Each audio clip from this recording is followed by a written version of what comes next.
Hi, this is Alicia Bowling with Creative Laughter TV Beyond Logic podcast. Today, our guest is an animal communicator, psychic, animal activist, and a best-selling author. It's my pleasure to welcome Lori Spagna to the show. Hi, Lori. Hi, Alicia. Thanks so much for having me.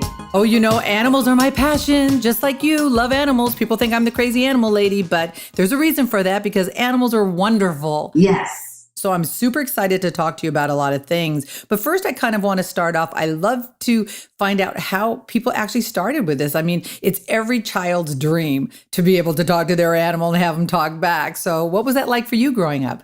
You know, growing up, I always loved animals, and I always had this knowing in my head that I wanted to be of service to animals, and I wanted to make a contribution on a global scale.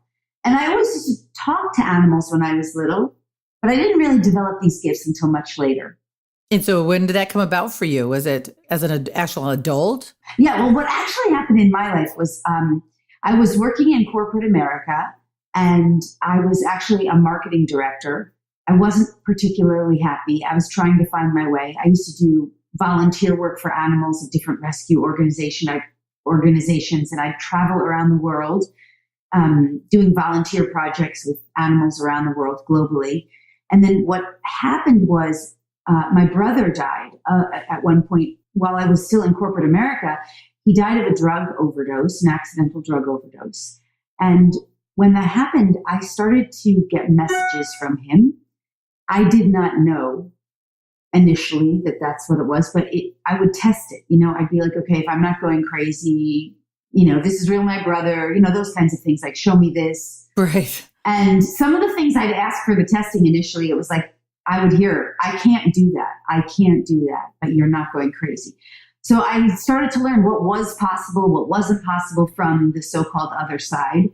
And through that experience with my brother, I started getting more and more divine guidance. I started opening up to more of these gifts and these abilities and talents that exist within me, which actually exist within us all, to connect with the non-physical realm and get guidance. The only thing is that while that was happening, Alicia, my family, my then husband, they all thought I was crazy. So, you know, what happened was like my husband ended up leaving me. You know, like he was like, I didn't sign up for this. But basically, my brother, Wow. my brother's message was like, you need to do this. Like, you need to follow your joy, because if you don't follow this true mission of yours to be of service to animals on a global scale, you will follow a similar path as me. You will end up down a similar road. And at that time, actually, Wow. just to add up just a little more, before all of this was going on, when I was in corporate America, I was so unhappy that I was basically spending excessively, you know, shop therapy, and I had like $150,000 of credit card debt. I was smoking 2 packs of cigarettes a day. I was drinking alcohol like ridiculous amounts. My thyroid was off. My hair was falling out of my head. I was way overweight, like 65 pounds overweight. I was drinking tons of coffee to make it through the day. I was going to well-meaning doctors who were pumping me up with pharmaceutical drugs as a way to cure it, and none of it was working. So just to complete this part of the story, my brother's death, in a way, he was the angel, the trigger that activated me and put me on right course for my divine mission and purpose to assist animals. Wow, that's amazing. So how did you develop this gift? Did you end up going to other people that are like-minded? Did you go to a retreat, or how did this go about? Yeah. Well, after that happened, I started off was I actually just thought I was going to be a great dog trainer. So I was recruited by a gentleman who spent 20 years training service dogs for the United States government. He was in the government, you know, and when he was finished with his duty, he left and became a professional dog trainer. And then as he was expanding his business, he was hiring people. And he hired 8 people to work for him under his tutelage. And for the first year, I really wasn't even allowed to work with clients for the most part, or their dogs. I was just being continually trained and tested and critiqued and videotaped by him. Actually, 4 of the people that I was trained with and hired with were released after the first month because they couldn't cut it, you know, with his standards. But while I was under his training, the way it really started coming online even after that was that I had to do everything without thinking. He was videotaping us and testing us. We had to know it so well that we were just doing it automatically. So I wasn't thinking. I was just going through the motions. And then I would hear the dogs that I was working with. And I was working with dogs who were in high kill shelters, hoping that we could help them. And I would hear the dogs and they would tell me, you don't have to do all these things to me. You have to listen to me and I will teach you. So I got really good at listening to them. And I would hear them over and over again say things like all different dogs in these high kill shelters. That's where my animal communication and telepathy began. That's where it really started to get good. Do these animals in this shelter, do they know what's about to go down for them? Yeah, some of them do. Some of them know. They're very stressed out. They have a lot of anxiety. There's anxiety in the shelters. Animals are empaths, which means they're like sponges. I mean, a really good empath learns how to not take it on. But because of the divine mission of animals, which I know we'll talk about, they sense and feel everything around them. They pick up all the thoughts of all the people around them, and they hear it and they receive it like a sponge takes things on. And so, yeah, a lot of them are really aware of what's going on. That's like heartbreaking. Absolutely heartbreaking. Yeah. Well, I know you said that you moved to Hawaii, and that was a huge opening for you. Yes. Tell everybody what happened over there. Yes. Well, so after I worked under his tutelage for a year, I went out to start my own business as a dog trainer. And I picked up and moved to Maui because I also really I was on a sacred mission. I really wanted to discover the truth. And I had another mantra in my head for all those years was that I wanted God to be my boss. So I moved to Maui because I had that belief system, you have to go move to an island and meditate every day to be close to God, which is not really true, but that's what I believed at the time. That's funny. And while I was working there as a dog trainer, I also I worked with many animals while I was there, and they were still teaching me. They were teaching me animal communication. I also became a Reiki master while I was there, which is a kind of energy healer. And then I also developed my gifts in other alternative and complementary healing modalities using energy. And through that time, I was meditating every night, and I was practicing all these spiritual tools and techniques and energy healing, plus my own dog. I had two dogs. One was Kenya and one was Dakota. And they would always train me as well. It's like Kenya would ask me over and over again, can you do this? Can you do that? Kenya? And it was just so funny. I always knew when she was communicating with me, Alicia, because she would start and finish every sentence with Kenya. So I got good at the telepathy and the training that way. And through that experience of living in Maui for those 2 years, that's really where I really developed my gifts. And I'll just say a couple other things. I was practicing so many really esoteric healing modalities with some incredible masters who were teaching me practices of stilling the body, stilling the mind, transcending the physical experience. So I wasn't just learning from animals. I was learning from some incredible master teachers, master healers, master practitioners. And I was combining that with everything that the animals were teaching me and that I was learning through my own divine connection with Source and with other benevolence in the non-physical realm. Well, what made you decide to come back to the States? Well, what ultimately happened after those 2 years in Maui was that my dog, Kenya, her contracts, these are our sacred contracts with animals. Her contract with me for the physical experience completed. And she transitioned out of her body. So she crossed over. But that really brought me to my knees. I mean, it was 2 years I lost everything in those 2 years. You understand? I lost all my connection with the physical reality. I was able to do really what we call death. I had real near-death experiences where I released my physical body. I call them near-death, but they were death. They were transformational experiences. They just weren't in a hospital in a traditional way. I lost everything. I lost all the body weight I talked about. I went off all medications. I lost all the credit card debt was gone within the 2 years. All the cigarettes was completely gone. All all the pharmaceutical drugs completely gone, all the alcohol, all the coffee, nicotine, all of it gone. So it was transformational in that way. But with it, Kenya died, and that really just brought me to my knees. I was just done. I had to complete that journey there. And really, that was the ending of that time in my life. I was meant to go there, to train, to learn, to heal, to resolve my issues, and then return to the mainland where I could offer this to be of service. And that's when I really started my business. The work that I do, I call it my business, but it's really, I'm in service to the animals, in service to source and the non-physical realm to assist humans and animals as we all awaken, help teach this information and share it with others. I love that.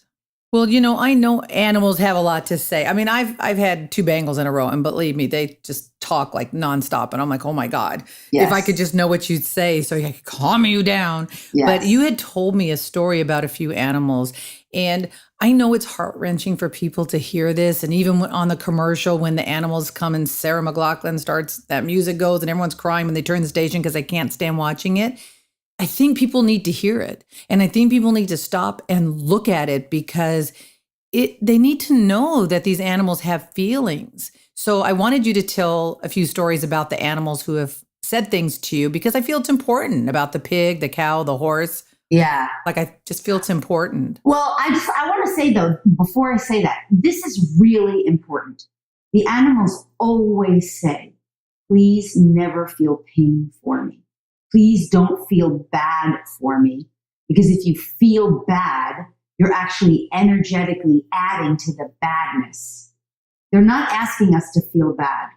They're asking us to feel with consciousness, to consciously be aware. So the story with the pig that you're referring to, it's actually not a sad story in my mind. It's not designed to make us feel bad. But what happened was I was working on a rabbit farm in Hawaii, and I was helping these rabbits, but there were lots of animals on the farm.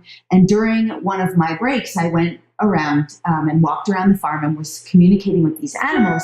And I stopped and chatted with this pig. And it was still relatively early in my animal communication abilities at that point. And so I'm just kind of having this silly, sort of simple little dialogue with the pig, like, oh, hello, how are you? And he's like, oh, hello, how are you? I love living here. Just like simple little exchange. And it's a really nice, wonderful conversation. And then my brain wandered for a moment, not realizing that he was picking up on what I was thinking. And I thought, I cannot believe that people eat these animals.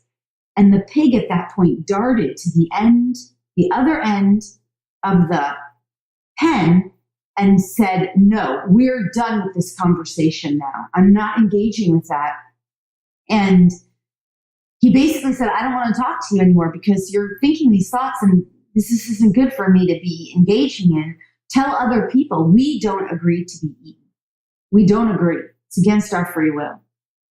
And then I just want to dovetail this with another conversation I think that you were thinking about, that I met this pig in Costa Rica. This was many years later when I was actually a really experienced animal communicator. And I was at a hotel in Costa Rica, and this little baby pig, the owner of the hotel knew I was an animal communicator, and she brought this baby pig, and I didn't know anything about the pig or the story. And she said, can you communicate? But even before I attempted, the pig said, where's my mommy? Where's my mommy?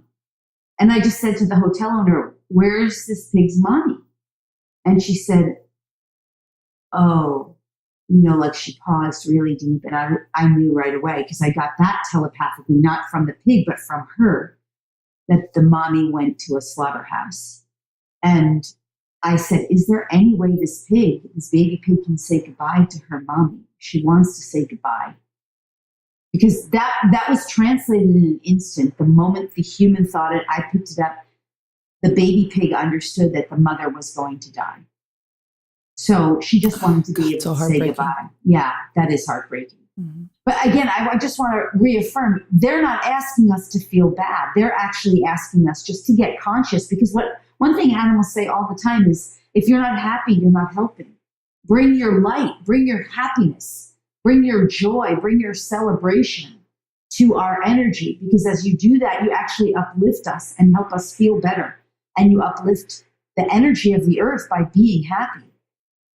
So I know that's not always easy for us because, of course, we're compassionate and we care. But that's part of the lesson of what animals do teach us, to help us to learn energy and how that's part. I know we'll talk about this, but that's a huge part of their mission. So I'll just say, can I say the cow story really quick? Is that all right? Yeah, that's the story. I know that story was shocking to me. I'm like, oh, he's like offering himself. I'm like, oh my God, my heart. Yeah, that's a similar story. So this was also many, many years later after this was only a few years ago. I was living in the mainland in New York. And I went to an animal farm to do healing it's not a farm, it's a sanctuary for the animals there, a farm sanctuary. And I went to go work with a cow who had a tumor underneath his chin. And I didn't know any of his story. I didn't ask for any information from the humans who worked at the sanctuary, just who they wanted me to work with. And this cow with the tumor was a very old cow, a male cow. And I put my hands, near him once I was invited, I asked for, his permission. And he said to me, his first words were, "Oh, don't waste your time on me. I'm an old man. Go work on someone else who's more worthy." And I was like, oh no, you're so beautiful. Like, I just love this cow so much immediately. Just love him. How can you not fall in love with an animal like that? So humble. And so just wanted to give the gift of healing to someone else, right? And so I said, no, you're so worthy. So I work with Source just momentarily to have divine Source instill within him and realize his worth and his value and his deservability, because of course, we're all worthy. We're all deserving. We all have inherent value. His personality self didn't know that because he hadn't learned that. So then I stay with him for doing the healing. And what he says is, this tumor is the weight that I carry for all the cows that were slaughtered before me. So anyway, we do more healing to release that because he's carrying that like guilt and, all those kinds of energies that created that. It was a benign tumor because he's such a benign, loving being. He could never carry a cancerian tumor, a malignant tumor, because he's so benign. So we did the healing. And afterwards, I went back and told the people at the sanctuary that story. And they told me, Lori, that cow was the last cow rescued from a slaughterhouse before the slaughterhouse closed. Oh. Isn't that really interesting? Wow. Yeah. Well, you talk about how we can help animals because they're an empath, but you also say that animals help us. Yes. So in what way do the animals help us? Yes. So all animals, regardless of whether they're pets or wild animals, they have two roles. And then pets, animals that live with us, animal companions, have a third role. But the two roles that every animal has, and all animals on planet Earth, is number one, to be teachers. So they teach us certain things. And number two, to be healers. So they heal issues related to the humans or related to the earth or related to the environment that they're in or the geographical area. So they're all functioning in those two ways. And then the third way is to have an experience, right? That they all have that. Actually, that's the third way that all animals share. But with pets or animal companions, their third way, part of their experience is just to be companions and to learn about the human reality. So do you believe that a certain animals that we get, whether we choose them at the pet store or at the ASPC, do you feel that animal's meant to be with us and it's no coincidence that we choose them or they choose us? Yeah, absolutely. That I call sacred contracts. So we make sacred contracts, sacred agreements, sacred oaths with one another, actually with all of life. Everything that exists is a kind of agreement. The fact that we exist here, we make agreements with our own self and with divine source, consciousness, and other beings. We make agreements about our experiences because it is based in free will. So the free will choice we might make is before we're actually incarnated. But for sure, every pet that is in our house, every animal that we interact with, that's based on certain sacred agreements, to either heal and resolve issues, or transcend them in some way, to learn and or grow and evolve from them, or to have some kind of experience together. Yeah, those are sacred agreements. Like, I always freak out with the animals in the zoo, how they get this shitty ass life. And I'm thinking, oh my God, you chose this life? Yeah. It's like, a human, when you say you choose your parents or you choose this, and you're thinking, wow, what was I thinking? Yeah. I always think that about the zoo animals. I'm like, oh my God, why did you choose that? Yeah. Well, all animals in those forms of captivity prior to 2012, they were a lot more unconscious, just like the majority of humans have been. We've been very unconscious about this stuff too. Most of us didn't really know if this was real or woo-woo or crazy. But now, because of certain things going on the planet, we're all waking up. So the animals in captivity collectively are pretty much in union on this. Now they're saying we no longer agree. We used to agree, but now we no longer agree or consent. We want to be freed and liberated. And so that's why you're seeing more movements for example, whales are now starting to be, SeaWorld and other aquariums are starting to agree that they won't have them there anymore, and that they'll start to, no longer breed them in captivity. That's shifting on the planet, not as fast as us animal lovers would like it, but it is changing. And that's because the animals in captivity are changing their agreements. And we have the ability to do that when we learn how. But yeah, it's hard to believe that. They're not happy in captivity.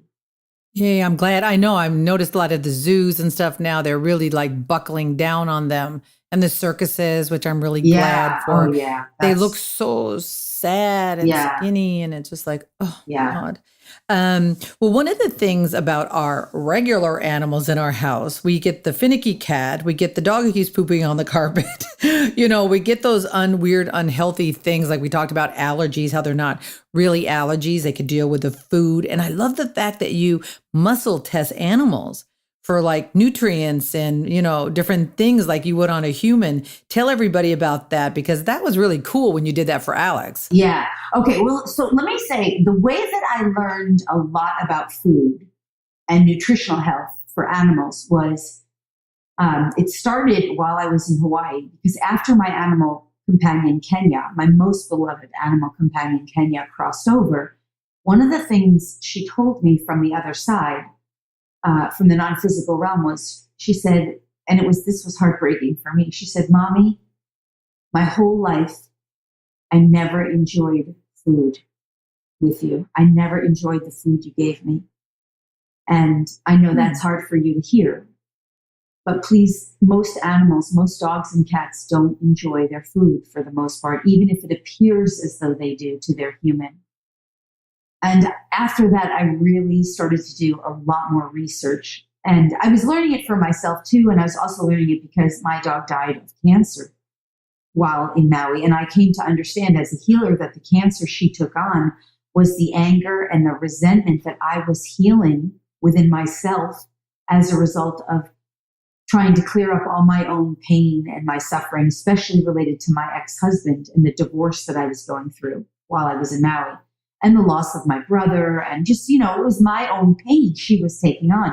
So in an effort to heal all of that and to respond to what she taught me about animals not liking their food, I started to do research. And I also, through animal communication, over and over and over again, animals would tell me they don't like their food.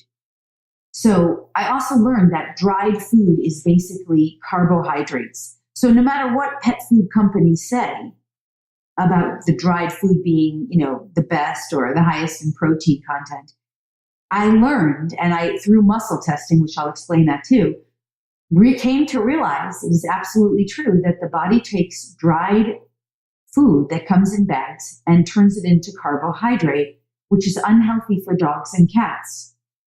And it's unhealthy for humans too, that kind of,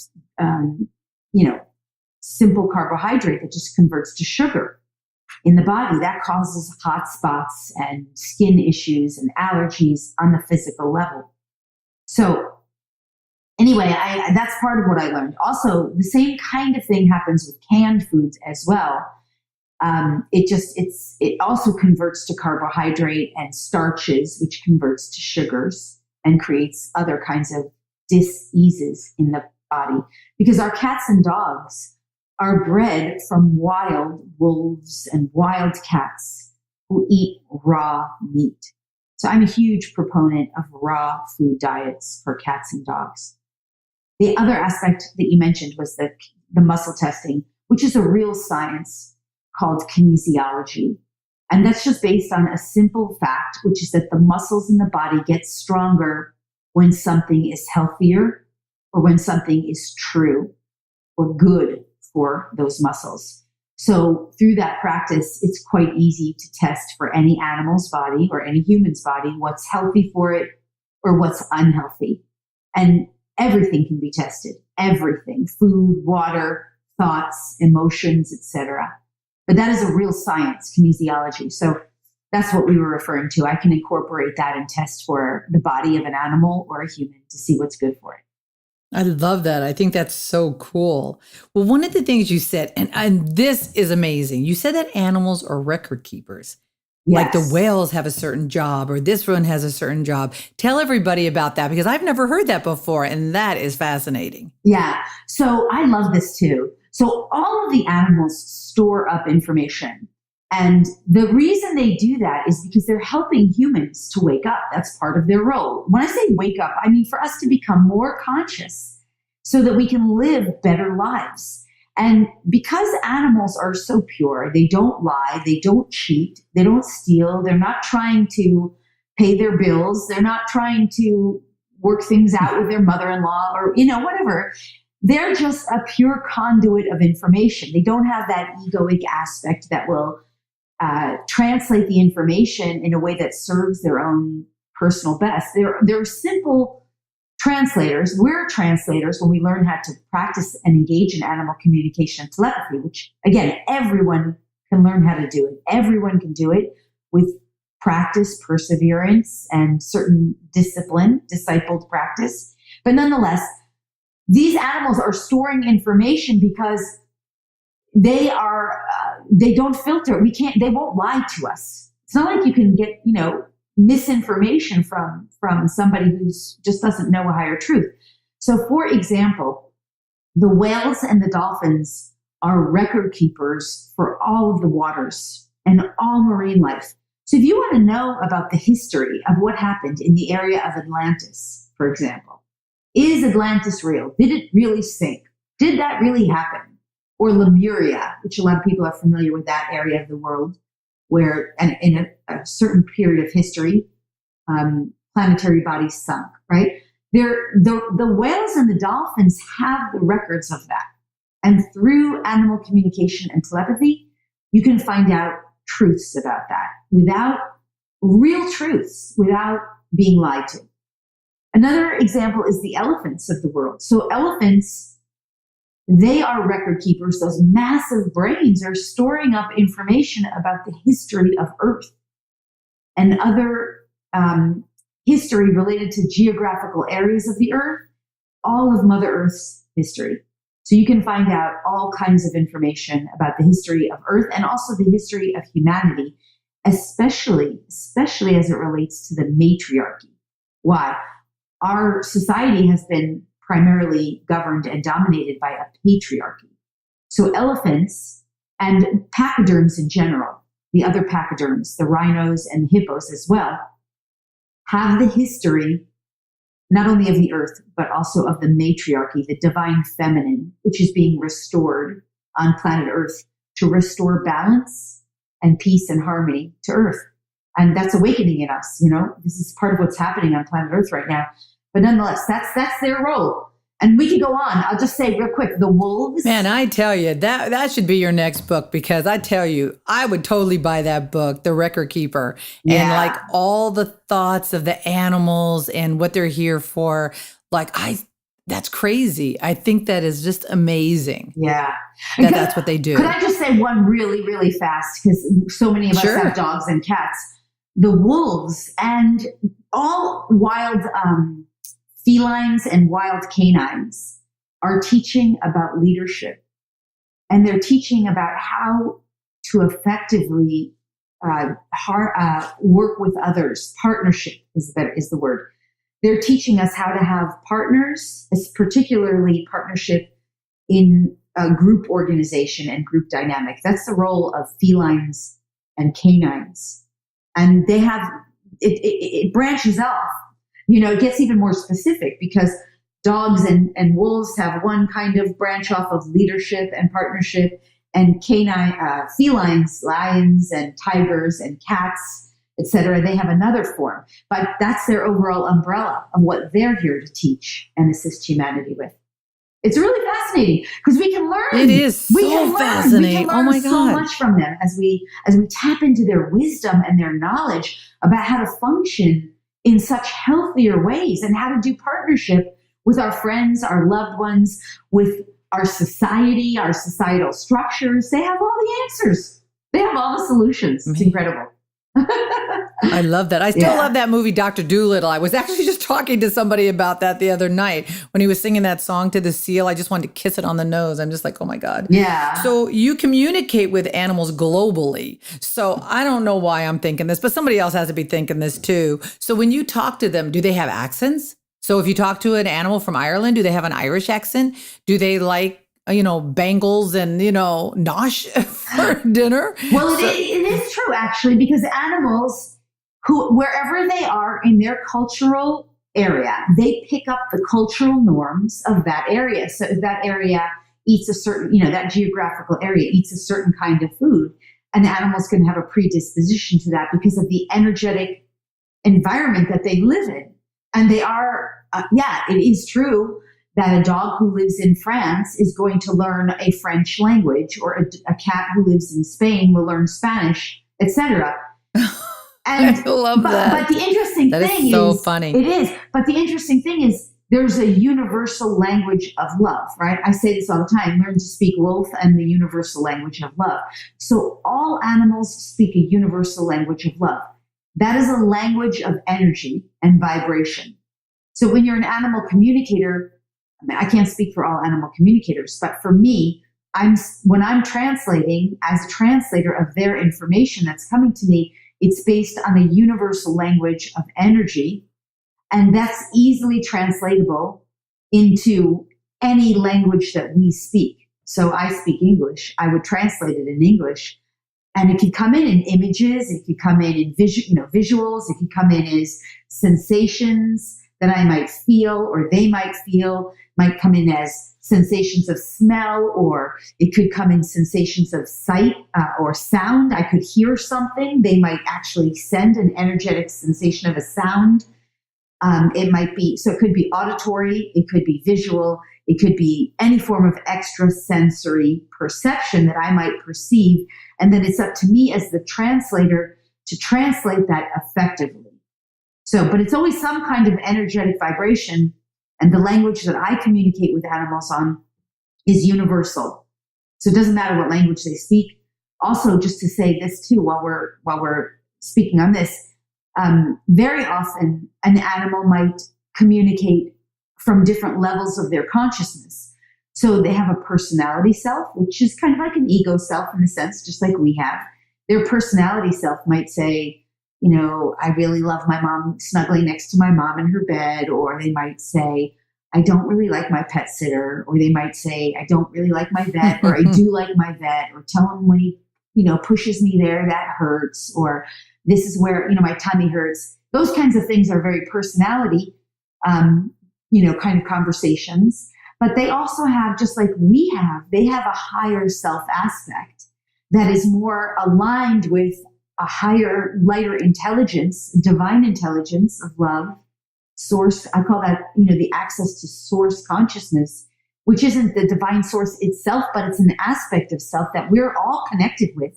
That's part of all of us. That's in all of us, every one of us. They have that too. And that part of them is really a divine version of themselves that has a higher knowing of why they're here.